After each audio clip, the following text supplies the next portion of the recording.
O ano começou mesmo, também quando o assunto são nossas contas, né? Vem aí o IPVA, IPTU, as dívidas que ficaram das férias, o material escolar e por aí vai. A gente fica até sem fôlego para falar. Enquanto isso, o salário mínimo subiu apenas para compensar as perdas com a inflação. Então, como se organizar para honrar os compromissos e não começar o ano endividado? É sobre isso que eu converso com o economista Eduardo Araújo, o meu segundo convidado aqui do Fala Amanhã. Bom dia, Eduardo. Bom dia, Andressa. Tudo bem? Tudo bem. Vamos começar falando aí do salário mínimo, então, né? R$880. Subiu um pouquinho mais que a inflação? É verdade, uma correção um pouco acima da inflação. Agora que nós estamos começando o ano, eu gostaria até de ser portador assim, de uma mensagem de maior otimismo, né? Quando a gente fala desse aumento do salário mínimo e de contas. Mas o fato é que nós estamos começando o ano e é necessário muita prudência, porque o cenário para a economia nesse ano de 2016 está um pouco parecido com o que ocorreu em 2015. Então, isso é sinal que a gente deve chegar ao final do ano com um pouco mais de desemprego. Então, é muito importante a gente estar falando aqui sobre controle de contas e organização do orçamento para esse ano de 2016. Pois é, como se organizar agora no início do ano, então, né? A gente sabe que vem algumas contas que são fixas, que tem todo ano. Então, tem que fazer uma planilha, o que tem que fazer para se organizar? Então, assim, como 60% da população, quer dizer, de cada 10 pessoas, 6 estão endividadas. Então, eu penso que talvez a primeira mensagem é para aquelas pessoas que estão endividadas e estão começando o ano, aquelas despesas que foram assumidas no ano passado, com aquelas compras de Natal, as promoções Black Week, as pessoas que aproveitaram, que fizeram parcelamento aí do cartão de crédito. Então, é concentrar nesse primeiro instante para poder liquidar, né, com essas despesas que foram assumidas no ano passado.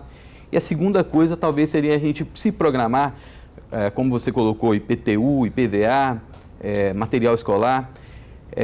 Essas contas, geralmente, quando são pagas à vista, elas lhe dão um benefício de um desconto. No caso, por exemplo, do IPTU de Vitória, o morador que fizer pagamento à vista vai ter um desconto de 8%. No caso do IPVA, o desconto é um pouco menor, mas ainda atrativo, de 5%. Então, é tentar se programar para poder fazer o pagamento dessas contas à vista. E com relação ao orçamento que você falou, empresas fazem orçamento, governos fazem orçamento e poucas pessoas, poucas famílias se programam para fazer o orçamento, porque às vezes pensa que é uma coisa complexa e não uma coisa simples. Você precisa apenas de um pedaço de papel para poder listar ali as suas receitas, aquilo que você recebe, né, descontando todas as impostos, taxas, é o que você recebe líquido. Uhum. E por outro lado, você relaciona as despesas e aí o ideal é que as pessoas se programem para poder verificar se o orçamento você está conseguindo ter uma economia em torno de 30%. Então, para uma família que tem aí uma renda, uma receita, né, em torno de 2 mil do que entra, o ideal é que a despesa fique em torno de 1.400 e a pessoa consiga guardar pelo menos R$600 por mês. Os economistas aí, por conta dessa turbulência econômica, geralmente a gente recomenda que as pessoas tenham uma economia que corresponda a alguma coisa em torno de 12 meses das suas despesas fixas. Então, que tenha guardado esse dinheiro. Exatamente. Então, para essa família que gasta todo mês em torno de 1.400, o ideal é que se programe para ter pelo menos R$18 mil, R$17 mil guardados, ou comece a fazer essa poupança agora para quem não possui. Então, por isso que é importante colocar no papel. Isso para quê? Para quando acontecer algum problema, uma doença, ou alguém, enfim, perdeu alguém da família, perdeu o emprego? Então, isso serve tanto para essa parte aí dos imprevistos que podem acontecer, como nós falamos de desemprego, é provável que esse ano mais pessoas fiquem desempregadas. Então, é bom você calcular isso, mas também não só isso, também você deve utilizar o orçamento, porque muitas vezes as pessoas veem economistas a falar de cortar de conta como uma coisa negativa. Na verdade, a gente tem que tentar programar o orçamento pensando na realização dos nossos sonhos. Todos nós temos sonhos, né? Sonhos de fazer uma viagem, sonhos de ter investir numa educação.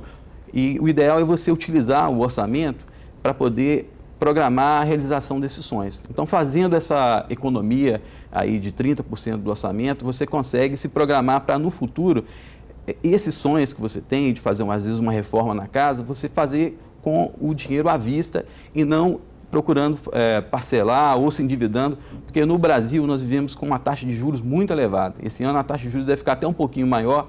E quando a gente, por exemplo, pensa em cartão de crédito, quem parcela cartão de crédito, paga aí uma coisa em torno de 200% de taxa de juros. É um valor muito exorbitante. Então, as pessoas que conseguem juntar dinheiro para poder adquirir bens e realizar esses sonhos vão ter uma economia. E por isso que a gente recomenda você amarrar o orçamento a essa realização desses sonhos, desses projetos. Tentar colocar isso na sua cabeça como se você só estivesse recebendo aquilo e o restante realmente guardar. Exatamente, 30%. Então, recebo 2 mil, vou pensar ali em deixar 600 como se não me pertencesse, colocasse aquilo na poupança para poder acumular esse dinheiro, né, ao longo do ano. E essa é uma programação financeira que a gente realmente recomenda que as pessoas façam para esse ano de 2016, para que, de certa forma, consigam ter uma sustentabilidade, né, nas suas finanças e tenha fechar o ano de 2016 no azul. Agora, o senhor falou, inclusive, de repente, pagar à vista, né, essas contas que vêm todo ano, né? Agora, por exemplo, quando que é vantajoso pagar à vista e quando não é? Porque os descontos, às vezes, não são muito altos, né?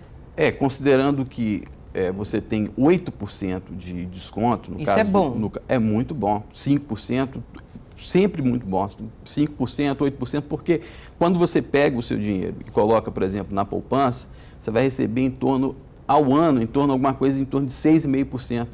Então, assim, se você pensar do ponto de vista, óbvio, se você tem outras despesas, né? Se eu vou fazer o pagamento à vista, mas o meu orçamento está apertado, e eu vou ficar, às vezes, endividado com outra coisa, como o cartão de crédito, não. Mas se você tem uma folga no orçamento, ou mesmo tem um dinheiro guardado, vale a pena tirar esse dinheiro guardado para poder fazer esse pagamento à vista. Só um comentário do Ricardo Nobres, que enviou para a gente aqui pelo nosso Facebook. Controlo minhas contas, mas o governo não colabora, tem que parar de fazer reajustes exorbitantes.